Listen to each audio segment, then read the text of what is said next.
are 20 most important strategies for the NFAT exam in less than 3 minutes. These tips are from my batchmates, my juniors, my seniors at NFSU and can be the game changer for you and might just help you secure a seat at the National Forensic Sciences University. This video is strategically divided into 3 main parts, so make sure to watch till the very end. Let's get started. You do not have to attempt all questions. Remember, there is a negative marking of 0.25, hence only attempt those you are above 85% sure of.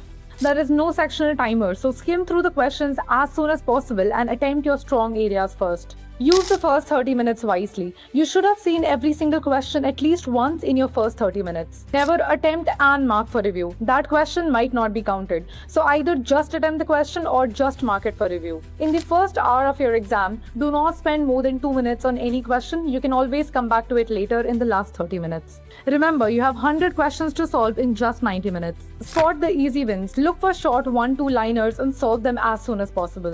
NFAT is not JEE or NEET. Hence, do not compare the level of difficulty or paper pattern according to those exams. Benchmark your attempts. If you're confident, aim for 90 to 95 attempts with over 80% accuracy. Do not pick up any new topics to study in the last few days or the last few hours. Do not get influenced by stupid questions on the WhatsApp group. Remember, everybody is trying to get their competition down. Do not attempt any mock test in the last 2 days. Do not panic at the start. The first few questions might look scary. They are meant to. So move ahead and see what questions you have left. There is no sectional cutoff, so do not force yourself into attempting everything. Only do those questions you are sure of. Do not discuss answers with anybody after your exam.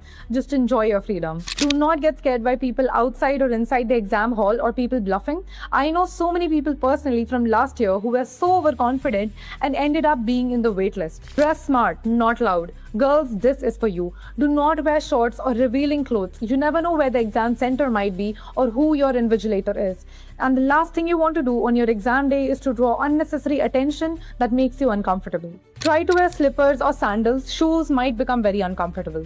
Do not wear tight-fitting clothes. If there's no AC or if the power gets cut, it's going to be very suffocating. Make sure to carry a transparent water bottle as there might not be any water coolers nearby. And most importantly, just believe in yourself, you're going to do it.